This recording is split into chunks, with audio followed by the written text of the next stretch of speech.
Hello, আসসালামু আলাইকুম। আমি ফাহমিদা ফাইজালিরা। Welcome to my YouTube channel.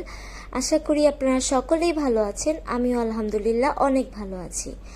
আজকে আমরা যাব তায়েফের উদ্দেশ্যে রওনা দিতে, কিন্তু তার আগে আমরা আরও অনেক জায়গা ঘুরে আসব এবং আপনাদের সাথেও শেয়ার করব। প্রথমেই আমরা চলে যাব হেরা গুহার উদ্দেশ্যে রওনা দিতে। মক্কা শরীফ থেকে ৬ কিলোমিটার উত্তর পূর্ব দিকে অবস্থিত একটি পাহাড়ের নাম জাবালে নূর। এই পাহাড়ের চূড়ায় অবস্থিত গুহাকে বলা হয় হেরা গুহা। সর্বপ্রথম কোরআন অবতীর্ণ হওয়ার স্থান হিসাবে প্রসিদ্ধ এই হেরা গুহা। এই গুহায় হজরত জিবরাইল আলাইহিসসালাম সর্বপ্রথম প্রিয় নবী হজরত মুহাম্মদ সাল্লাল্লাহু আলাইহি ওয়াসাল্লামের কাছে কোরআনের বাণী নিয়ে এসেছিলেন, আর এখানেই বিশ্বনবী হজরত মুহাম্মদ সাল্লাল্লাহু আলাইহি ওয়াসাল্লাম ধ্যানে মগ্ন থাকতেন। ৯ই জিলহজ হাজিরা বাদ ফজর মিনা থেকে আরাফার ময়দানের দিকে রওনা হয়। হজের ফরজগুলোর মাঝে এ ময়দানে অবস্থান করা অন্যতম। এই ময়দানে নির্ধারিত দিনে হাজিদের অবস্থান না করলে হজই আদায় হবে না। সামনে আপনারা যে পাহাড়টি দেখতে পাচ্ছেন এটি হলো জাবালে রহমত। জাবাল অর্থ পাহাড়, আর রহমত হচ্ছে আল্লাহ তাআলার রহমত। তাহলে কি এই পাহাড়ে কোনো বিশেষ বৈশিষ্ট্য আছে কি? অবশ্যই আছে। অনেকে বলেন বা ধারণা করেন যে হজরত মুহাম্মদ সাল্লাল্লাহু আলাইহি ওয়াসাল্লাম এই পাহাড়ে বিদায় হজের ভাষণ দিয়েছিলেন, তবে এর কোনো সহিহ দলিল নেই। নিঃসন্দেহে আমাদের নবী করিম সাল্লাল্লাহু আলাইহি ওয়াসাল্লাম আরাফার কোনো উঁচু স্থানে বিদায় হজের ভাষণ দিয়েছিলেন, কিন্তু এই জাবালে রহমতে পাহাড়েই ভাষণ দিয়েছিলেন, এর কোনো সহিহ দলিল নেই। হজের আনুষ্ঠানিকতার অংশ হিসেবে ৯ই জিলহজ ও ১০ই জিলহজ সুবহে সাদিকের পর থেকে সূর্যাস্ত যাওয়ার আগ পর্যন্ত মুজদালিফায় অবস্থান করা ওয়াজিব। মুজদালিফায় অবস্থান প্রসঙ্গে কোরআনে কারিমে আল্লাহ তাআলা বলেছেন, যখন তোমরা আরাফা থেকে প্রত্যাবর্তন করো তখন আল্লাহকে স্মরণ করো, মুজদালিফায় স্মরণ করো যেভাবে তিনি নির্দেশ দিয়েছেন, তোমরা তো ইতপূর্বে পথভ্রষ্ট ছিলে।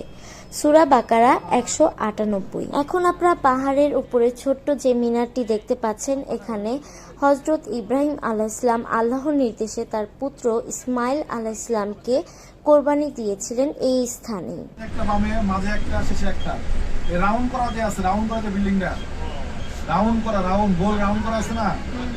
হ্যাঁ, দেখছেন? এইটাই বড় শয়তান, মিডল শয়তান, ছোট শয়তান। দেখছেন? এখন এই যে বাম পাশে দেখেন তিনটা বিল্ডিং রাউন্ড করা দিয়ে আছে। এই তাঁবু করা স্থানে বড় হজের সময় হাজিরা আরাফাতের ময়দানে যখন অবস্থান করেন তখন এখানেই তারা থাকেন।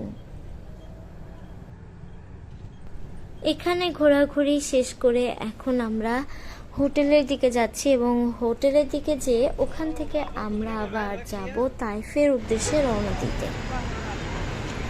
আমাদের মাইক্রোবাস চলে এসেছে। এখন আমরা এটা ভাড়া নিয়েছি।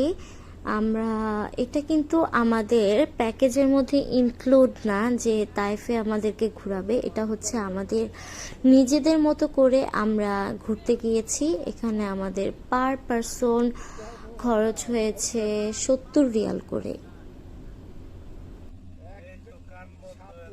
قد كفاني علم ربي من سؤالي واختياري فدعائي وابتهالي شاهد لي بافتقاري قد كفاني علم ربي سؤالي واختياري فدعائي وابتهالي شاهد لي بافتقاري فلهذا السر أدعو في يساري وعساري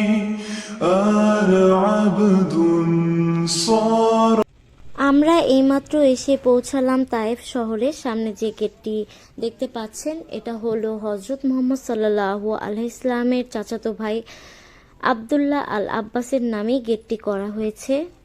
গেটের পাশে রয়েছে এখানে আব্দুল্লাহ আল আব্বাসের কবর। এখানে আমরা সবাই জিয়ারত করতে এসেছি।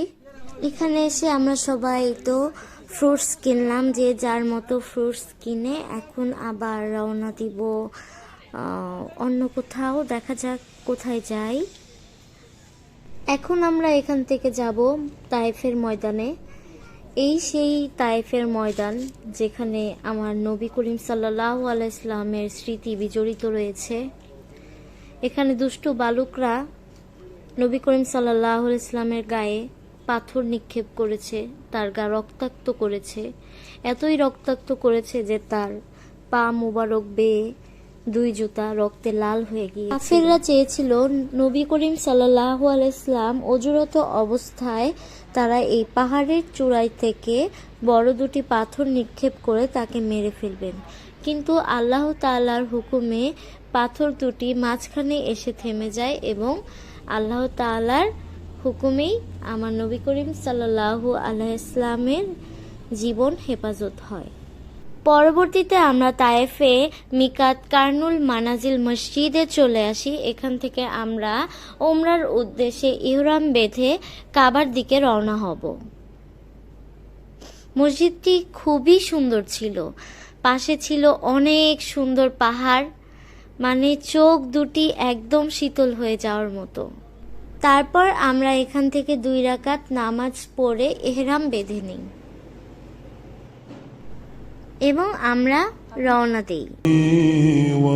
واختياري فدعائي وابتهالي شاهد لي بافتقاري قد كفاني علم ربي من سؤالي واختياري فدعائي وابتهالي شاهد لي بافتقاري فلهذا السر أدعو মসজিদে হারাম শরীফে এসে 79 কিং ফাহাদ গেট দিয়ে প্রবেশ করে আমরা কাবার দিকে যাচ্ছি।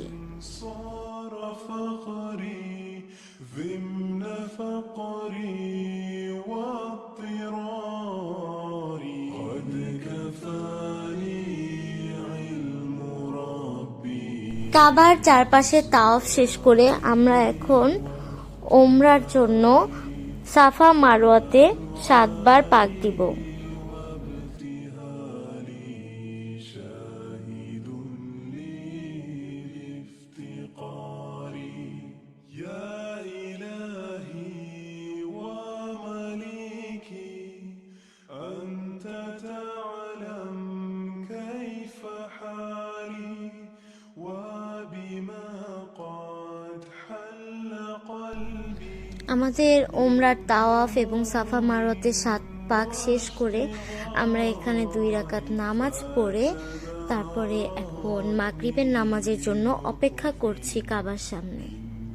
يا مولى الموالي يا كريم الوجه غثني قبل أن يفعل মাগরিবের নামাজ শেষ করে এখন আমরা হোটেলের দিকে যাচ্ছি। علم ربي من سؤالي واختياري فدعائي وابتهالي شاهد لي بافتقاري প্রতিদিন হোটেলে যাওয়ার আগে আমরা মসজিদে হারাম শরীফ থেকে জমজমের পানি নিয়ে যেতাম, কারণ হোটেলে খাওয়ার পানির জন্য কোনো আলাদা ব্যবস্থা নেই। তাই আপনারা যখন আসবেন জমজমের পানি নিয়ে তারপরে হোটেলে যাবেন। ভালো থাকবেন এবং দোয়া করবেন। আবার দেখা হবে ইনশাল্লাহ নতুন কোনো ব্লগে। আল্লাহ হাফেজ। আসসালামু আলাইকুম।